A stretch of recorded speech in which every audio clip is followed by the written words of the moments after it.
All right, gang. I am joined right now by the director of what is a really heavy-hitting horror film. And it is one that I think will leave an impact on you when you watch it. But the film is Alma and the Wolf. And my guest, who I'm so happy to talk to right now, is the director, uh, Michael. Uh, Patrick Jann, how are you doing today, sir? I'm doing good. I'm doing good. Jimmy Wienholtz Weenholz. Yeah. from the Horrific Network, man. I'm Mhm. so excited for you to get to talk to me. Yeah. I gotta tell you, this movie um is not at all is from judging by the trailer before getting to check it out. Like I was not expecting such a heavy hitting movie. hmm And I think part of that may be because Ethan Embry and my childhood growing up and mm watching him in all these, comedic roles that he was in. mm But my goodness, man, like he delivers one hell of a emotional, Yeah. like just heavy hitting horror performance. What, Yeah. like for you directing him, what was that like? And, how did you guys find him for this role? Well, I mean, Ethan's been around for a while, and you're right. Like he's known for sort of like more antic, high energy kind of comic performances, I guess, especially in his younger days. Um, but I mean, he's capable of great, it's something that happens to you as you get older, is like you acquire a kind of depth and a grit, and he has it. And I also think like he approached it right away very seriously. Like he got the script right away, which was a nice, which is always great when someone has Sure. like, and he also understood right away how hard it was going to be to do, like Mm, emotionally every day. It's a tough role to play. Like when you have to play both ends of that character. If you imagine him, just imagine the difference between him in the initial interrogation room scene, where he's sure. so sort of like a little bit fumbling and a little bit incompetent and a little bit put upon and not knowing what to do, and him in those last couple of scenes, like Yeah. those last 20 minutes, these last 20 minutes, and you're like, wow, like to show up every day and exhibit that kind of emotional range is Mm. pretty special. And it was really hard. It was really hard. It was hard on him, but he showed up every day and he gave it 100%, and he's fantastic in the movie. Like he really embodies the true horror and the true madness that is part of the movie.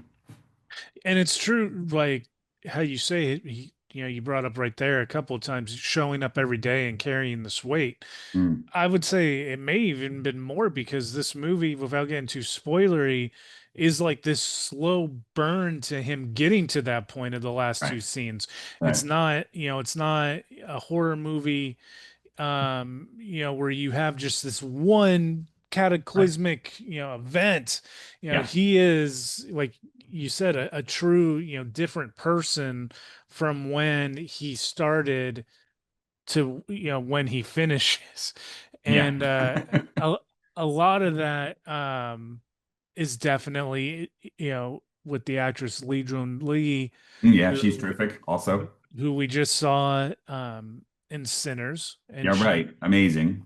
she was awesome, Hmm in that performance, and she packs this punch of being both like the empathetic co-star to hmm him, but she's hmm also kind of the catalyst to him going crazy, which, hmm her character adds a whole lot of different levels and Yeah. complexity too, which, working with them together had to have been a lot of fun for you as the director. Yes, well, they were so great together, and I mean, yeah, and it, yeah, not to I mean, Ethan's character's journey in the movie is very complex, and like you say, it's not really binary. It's not like one day he's just, something happens and he's different. Like there's a lot of different tonalities wrapped up in this movie that are like that range from, you know, very feet on the ground, kind of like everyday concerns, like with my, oh, how am I going to deal with my, as a single parent, how am I going to deal with things, up until some really freaking bizarre, like, oh, I think maybe there are these highly sexualized goats that might have kidnapped my son. Yeah. Like Yeah. there's a high that's like those are tough things to play, and keep them all in one row. But the important thing for the movie is that like there's these different tones that, and then Lily, you know, as the woman you see on the side of the road, and the woman who obviously is like life seems like it's falling apart, and then the turn that she takes the middle of the movie where you're like, whoa, what is that? Hmm. And then the turn at the end, which is yet another like, whoa, okay. Like Yeah. now, like the whole thing, like everything it calls into question everything you've seen.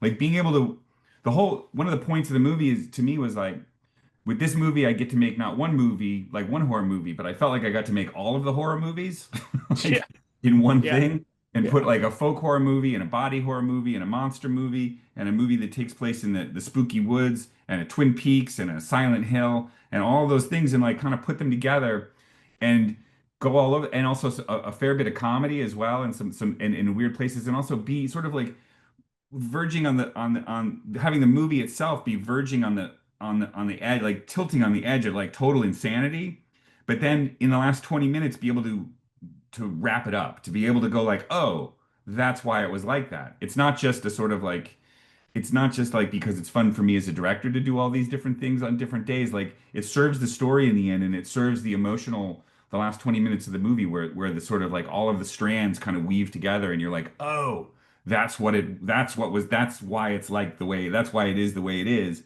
And you get to the ending with its sort of depiction of real horror, not just not just movie horror, but actual horror. Or In the end, and it really I think lands because of that wild journey, and Lily and Ethan are the keys to are keeping like somehow being able to have the audience like travel down that road and feel as if you know they're not being alienated, you know that they're being they've got their feet on the ground, you know what I mean? no, and I think that that really starts from the baseball scene Hmm. when he's under the bleachers. Yeah, You kind of get that sense of, okay, shit's about to pick up. yeah, Like, hmm, and but then yeah, like you're talking about when he finds her on the side of the road, hmm, being a fan of horror movies all my life, like that is a classic yeah, horror movie shot. right, Like, and you know, that is something that kind of opens the door to a certain subgenre of horror in yep, the way that you like you said, you have these twists for both of them, and then the whole narrative as a whole that really does feel like, man, you know, you're combining several different subgenres of horror, yeah, and it's not just you know, straight down the middle, you know, one or the other. And, you know, the writer of this thing, Abby Miller, like she spun like a story that I have not seen, like right, this far drastic um shifts in tonality hmm, and all under one umbrella before, and that is really, you know, what makes this movie, you know, unique. yeah, And with that, the imagery that you as the director get to, you know, put together and get out of your actors and set designers, man, I gotta hmm, ask you, the creature designs. You mentioned the, yeah, you know, the goats yeah, and the the title, wolf, yeah, the title Alma the and titular wolf. right. You're expecting to see, you know, a wolf in some form or fashion, and holy smokes, do we ever, you know, Hmm. how Well, was that? that's Jim Ojala, who's the created in his shop. Jim Ojala, he created the goats and the wolf, and it's so the wolf itself is really a work of art, especially the head. Yeah. There's so much like if you were, you know, it's one of those like crazy things. You look at that thing with its fur off and the stuff, Mm. like the amount of like little gizmos and things under there, and the amount of time that we spent sort of like, you know, because I'd be, you know, doing a Zoom with him the way we're doing it, and I'd be looking at the face, and I'd be like, yeah, but can it make a face like this? Like, and I'd be like, I want it to go like right there. Like, I want to see the ripples in the cheek as it goes like that. Like, I want Yeah. that, not just the front teeth, but then the side, you know, like all those things. And he'd be like, okay, wait, let me work on it. So then he'd Yeah. go, you know, that's a lot of work for him. It's not so easy, you know, to go do those things. And the way the ears move and the eyes move and the face moves. And then Scotch Hopkins, who was the actor who was actually in it, Yeah. up on big stilts running around on sand. Like it was a lot. And yeah, those guys were, they were really great. And they were so upbeat, like him and his whole crew, his like four people it takes to operate the wolf. Like, Hmm. and he's also doing the blood effects and all the other practical effects in the movie, like those kind of things. I mean, they were such a great, what a great group of people. It's one of the reasons that it's so much fun to make a horror movie is that there's a bunch of people who love, like people who like horror movies like love horror movies, and people who Hmm. like love, like, oh, what about this part where what if the skin stretches apart and the blood explodes out of it, and you're and Yeah. everybody's like, yeah, let's do that. Like people are so enthusiastic. It is one of the sort of like, when you do those kind of things, it's a very upbeat mood on set. You know, when you're like Yeah. stuff's exploding and there's, you know, stuff's like the stuff is going crazy. Everybody, it's a lot of fun to do that, and it's great to have great. And we had great collaborators in that. Yeah. With you guys getting to combine all these different, angles, psychological, creature feature, Mm. just the overwhelming, you also have like a sense of, well, almost like a hereditary or year follows, like where this, Yes. this, Right. this The sense of, family, interpersonal family horror. right. And so, the whole time that you are making this one narrative story that combines so much, for you as a director, is there a particular, scene in the final cut when people are sitting down and watching this that you are particularly proud of personally? Because there's, like we've talked about, there's definitely angles for any fan of any subgenre, but Mhm. for you yourself, what is the most favorite Well, section? I think without giving too much away, the sort of the part of the ending where they're in the lake Okay. is one of my favorite parts because it's actually not that complicated. I mean, it is because it's in the water and it's two character actors and they're fighting, but I love that because the sort of I can't, I don't want to give away the spoilers about what happens, but it's really it's a really emotionally complex scene. So when you're doing a movie that you're partially like, okay, how are we going to get the sex goats to like break the window in the back of the truck? And then what about when the secretary explodes?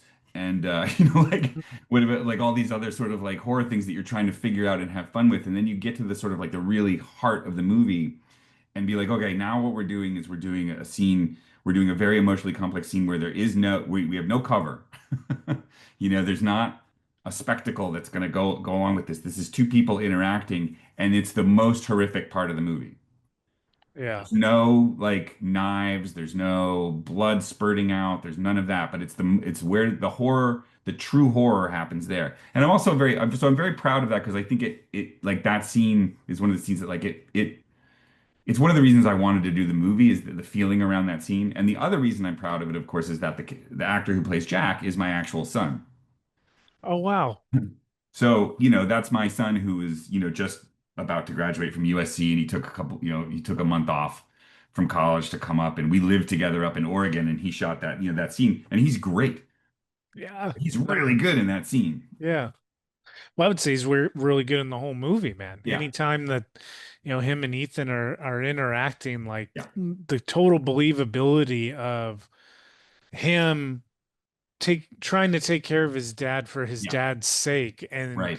you get that, my day job, I teach high school. And Uh, so that is a situation that you kind of get embedded in you to spot, I guess, yeah. for lack of better term, Right. to have the kids better awareness. But Mm, when that situation like theirs arises, I would say almost 95% of the time, the kid is a lot like Jack, where they're trying to take care of the parents. right. Hmm. And they're not willing to just kind of sell their parents out. And, him, having almost the fraternal instinct for his father, Mm. that comes through really well. So yes, kudos to your son and his performance. Yeah, he's terrific, and I think that's part of the depth of the movie is that it not only is about that it's has all the horror elements that, you know, we all like in horror movies. It has the John Carpenter fun, bits and the fun and the monsters and the stuff like that. But that it's the making of the movie. Like I want to be able to, in movies at least, in television you do, television's television. But I've done a lot of TV. But when you do a movie, it's a special thing. Like I love movies. Hmm. So to go out and do a movie, like I don't want to do a half-assed movie. Like I want a movie that's shooting for the stars. Like I want all of it.